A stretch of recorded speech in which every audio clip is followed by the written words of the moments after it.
Hello and welcome to our presentation.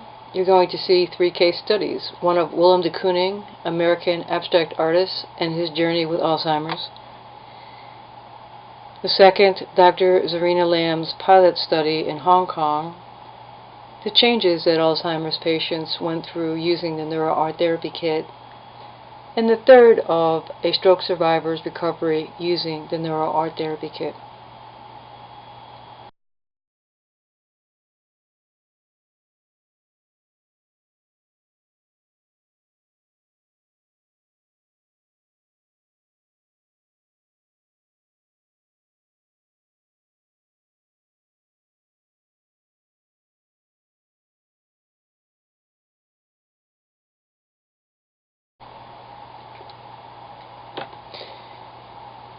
In this painting, we begin to see that Willem de Kooning uses art as a very intellectual process. We can see here that the artist works with realism.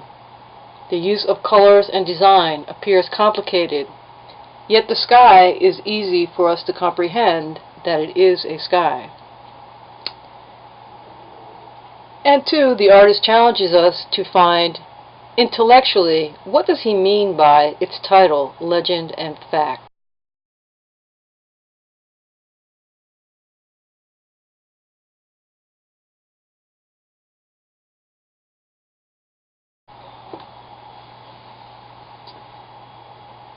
This work of art is called Untitled.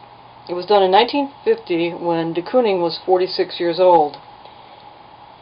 Here, de Kooning's composition of design consists of positive space, negative space, and focal point. The composition of design is used in an abstract and intellectually very complex manner.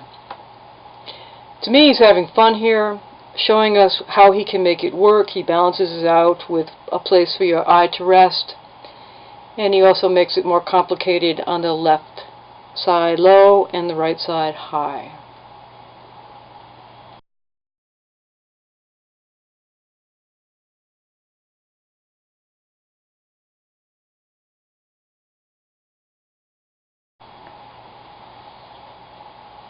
Here we see a painting, possibly a pastel piece of work, and de Kooning shows us a little of his humor. He calls this Study for Woman Number 1. 1952 he produced this, and he was 48 years old. He's still using the composition of design. The focal point is clear, your eyes drawn right into the chest area and then up to the face. He's using some of Picasso's style here with distortion of shapes and the figure. But we can clearly see his humor.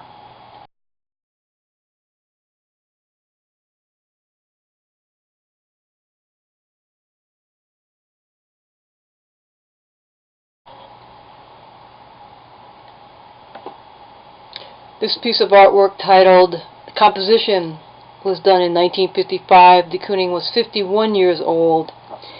Here we see him using mixed medium of oil, enamel, and charcoal on canvas.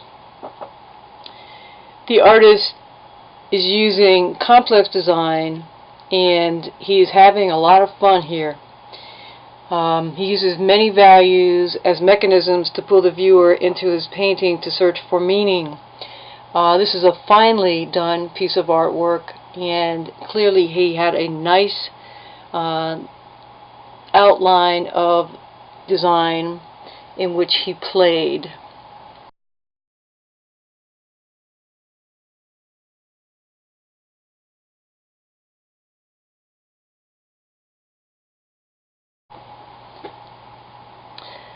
A Tree in Naples, 1960. De Kooning was 56 years old. While this may seem a strange interpretation for a tree from Naples, I can see de Kooning's humor in here. I see the way he plays with dimension. In the lower right hand corner, it looks like a flat seat. To the left of that, it goes down and kind of looks like it's a V in the lower right hand corner, which represents a chair. The above that is flat. So de Kooning here is saying, let me see if you can see what I'm doing in here. I'll call it a tree in Naples, and I'll make it a little complicated for you. And I can just picture him having a smirk on his face when he completes this painting.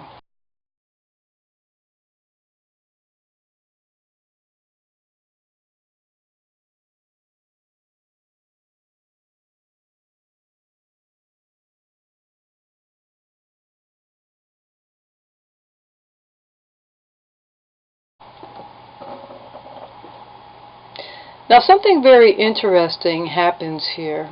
This is again Untitled, 1969, and de Kooning was 65 years old. The work, while it still has a sense of composition, is all very flat, and it's weak and appears unclear. It's not as well defined as his other work.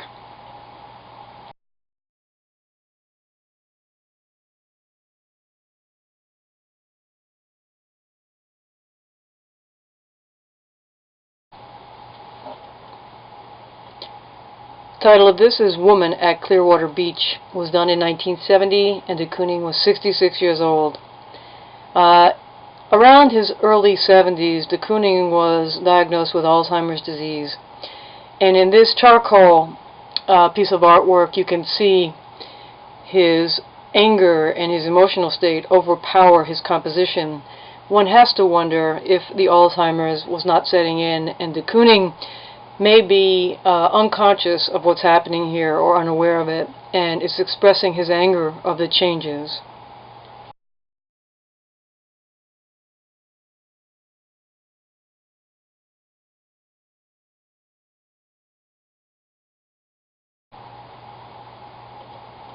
Minnie Mouse is the title of this piece of artwork, and 1971, de Kooning is 67. Again, his work seems all mesh together. I can see a face of what appears to be Minnie Mouse in the center here, and on the bottom left to right there are what appears to be woman's high heels. So while de Kooning still had an ability to produce his artwork, it appears highly frustrated and agitated and very confused, not as clear and as intellectually presented as his previous.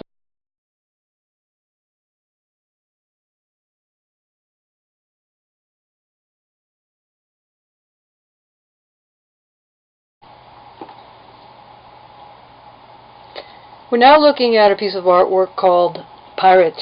It was done in 1981, and de Kooning was 77 years old here. Now keep in mind, this is 11 years after he was diagnosed with Alzheimer's disease. Now if you look what the curator from the Museum of Modern Art was saying here, variously spare, animated, and richly hued, these paintings demonstrate a striking formal and emotional range. Presented together for the first time, they are crowning achievement of one of the greatest modern painters. Now, there's an interesting story that goes along with this that I want to share with you. While I was researching de Kooning's work, I was also being interviewed by a Canadian news reporter. I had mentioned this remark made by the curator from the Museum of Modern Art in New York, and the reporter laughed and said, yes, I spoke with the curator, and he said that they were laughing at de Kooning's work, and they were trying to make him feel good by giving him the show and saying these kind remarks. However, what they didn't know is that in order for de Kooning to produce this art, he had to have aides pour the paint onto a palette. He had gone through a rigorous recovery period with his wife, hiring these aides and giving de Kooning proper diet, exercise. He withdrew from alcohol and cigarettes. And I think you're going to see something very, very interesting here as we progress into de Kooning's work. Now remember, this is the first one he did after Minnie Mouse that I could find, where he was diagnosed with Alzheimer's. So now the gentleman still has Alzheimer's, but he's going through a progress period with recovery using the arts.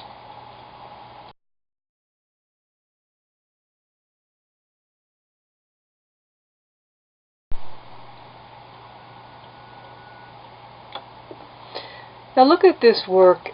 It's the one of the series that the curator spoke of with de Kooning. You can surely see here where de Kooning is regaining some of his strength and line and design. However, it's not as intellectually produced as his earlier work, but yet he seems to be getting a sense of flow, and his style has changed. He's using primary colors, and yet one would have to realize that in order to do these things, he has to be able to make better decisions about line and their connection and integration as a whole. So study the next painting, and I'll be back with some further comments.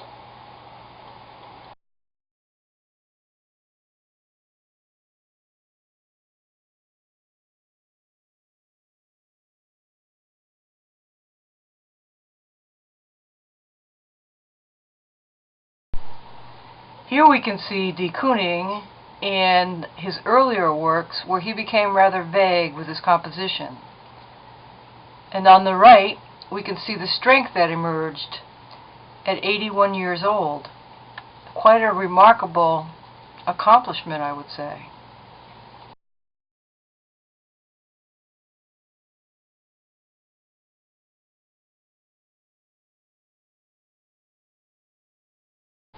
Now, for the next several slides, I'd like you to read what some very accomplished professionals had to say about art and cognition and using art as a possible therapy for Alzheimer's clients. And I'll return after you read the next several slides.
We're now going to be looking at a study, a pilot study that was done in Hong Kong by one of the graduates of the Giacco's Art Therapy course.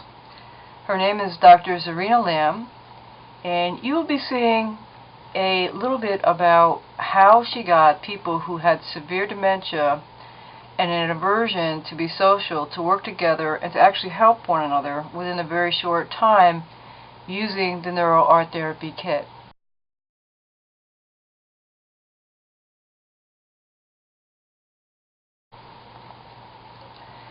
In her pilot study, Dr. Zarina Lam used the Neuro-Art Therapy drawing series.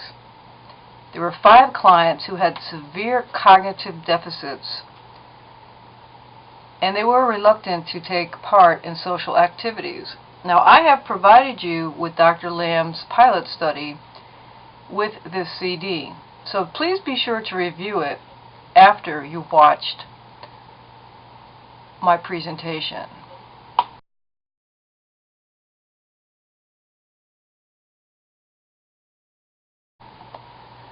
As you look at this design, it looks rather simple in nature.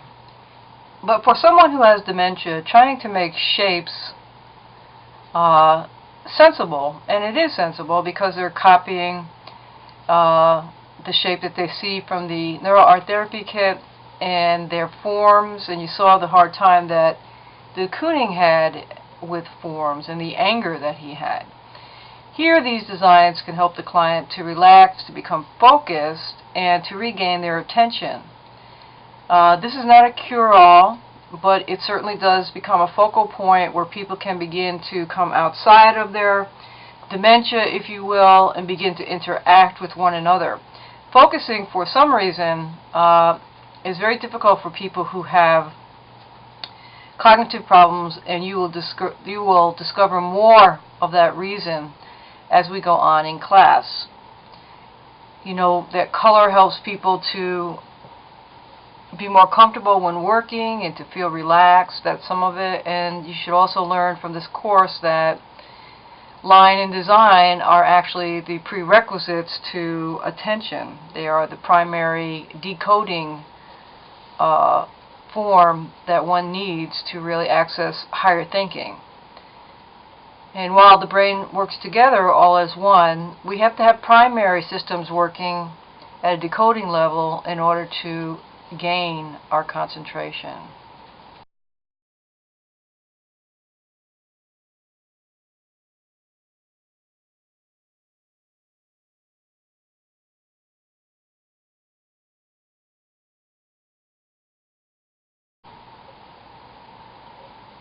Next, you're going to be seeing a story, a rather remarkable story, of a client who had many problems when she came to see me.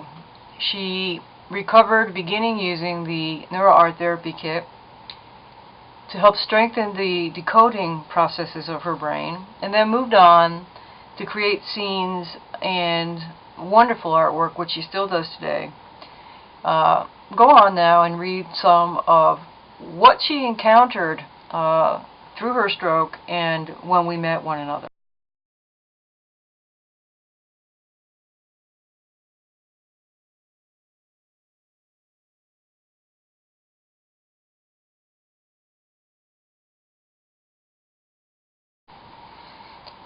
Here you can see an example of the neglect syndrome, both left and right, or known as bilateral neglect. What this syndrome is sensory deprivation. It usually happens on the left side of the brain, but in this case, her stroke manifested on both sides of her brain, and therefore you would get a projection of a drawing of the lines, central line in the clock where she writes 12, 1, 2, 3, 4, 5, and 6. And she sort of knows that that's not right, but she's not aware of how to change that. And she creates a little circle to the left lower corner here. And she tries to correct that, and she actually puts the 1 and 2 on the right side, but then she said, I can't. So even though she was trying to correct that, she didn't have the ability, the pathways to accommodate that correction. And you'll find that neglect discussed in the advanced course more.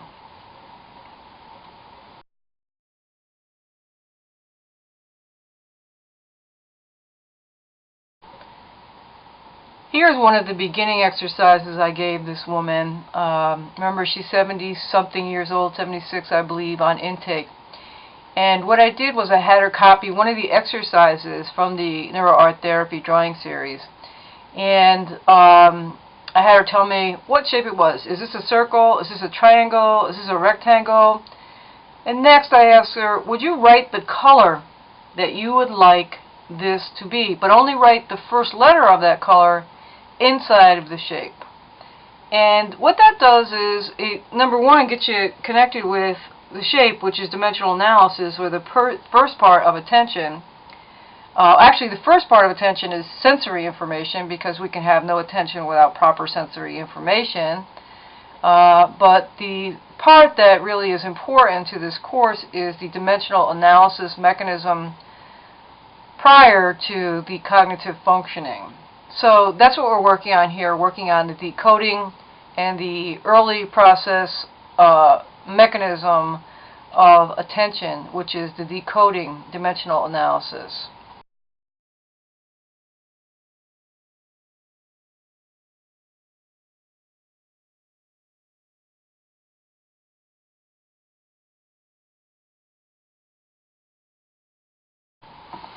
Now something interesting happens here. She begins to draw a tree. There are nice bright colors inside that tree. There's a bike there. There are stones there. She's actually beginning to move from both sides of the paper now. If you can see, there was a strong line underneath the rocks in the tree and the bike, which is brown. While she did put other things on other sides of the paper, right and left sides of the paper, I had to encourage her to do that, and I also encouraged her to extend the brown line out, and you can see she did it with purple on the right and on the left. So it was after she put those things there that she put the lines there as well.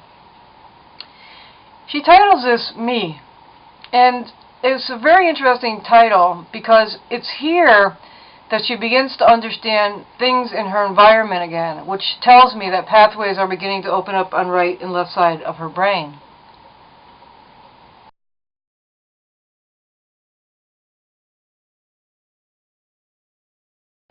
As we continue to work opening the right and left sides of her brain, the woman was instructed to paint the paper first, and she would often start on the right side and move to the left side, and then from the left side to the right side. And of course this is trying to give the eyes movement and also to get the color stimulating both sides of the page in her brain at the same time.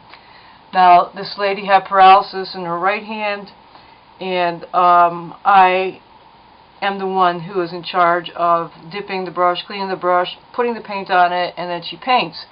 She has a very nice stroke. It's very short and direct, and you'll see that continued throughout the work that she does. But this was another beginning stage of where we're trying to work on removing or correcting the neglect syndrome.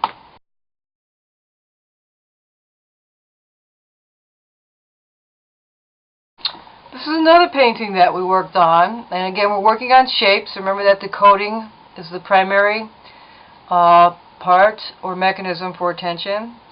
As we began to open pathways, I again had her make shapes from left to right side of the page, and this time I cut out different shapes for her, and I asked her to take the shapes and lay them on the paper where she would like them. We also, in this exercise, had her write numbers because I'm working both bottoms up, sensory, and top down, which is cognition. And in writing the numbers, she's connecting to her cognitive functioning.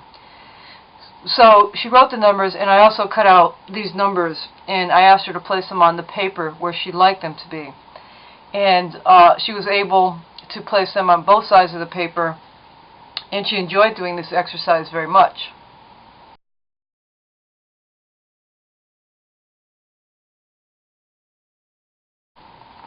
Now here's a very pretty painting that she began to do. It was this one day she began to take form and things began to have strength. Very much like de Kooning, and remember, de Kooning had Alzheimer's and this lady has a stroke, so you have to wonder if there's some type of connection in their regaining their strength. This painting, she's clearly on right and left side of the page. I thought that this looked like an aquarium, so I took part of the page and cut out the sides and made it look more fluid. Out of the side cuttings, I made a little fish, which you can see in the bottom, and it looked like an aquarium, and she kind of really got a kick out of that, so that was very pleasurable for her.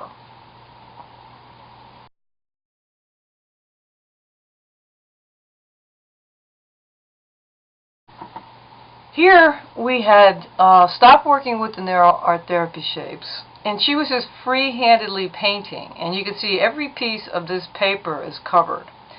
Now the forms are kind of not defined, and yet they are having some shape and definition.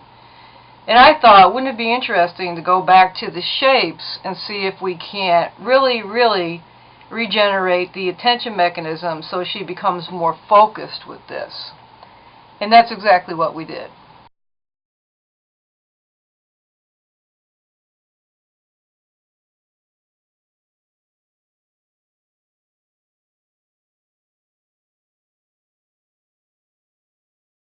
Now you can see the difference after we did the Neuro-Art therapy exercise, which was the last slide you saw.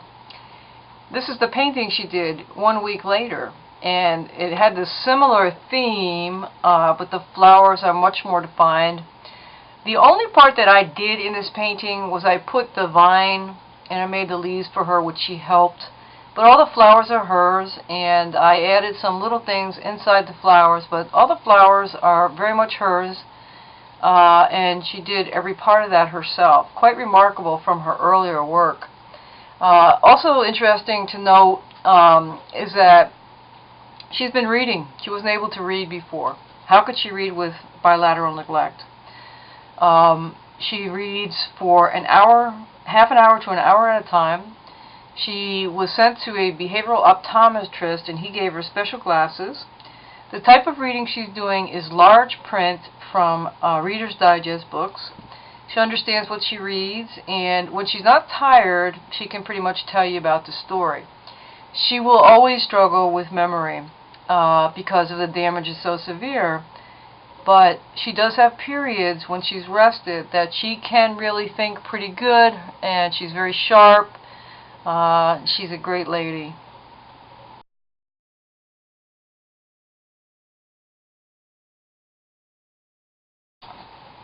Here's a message from the client. You can read it below. And I'm going to be leaving this presentation for now.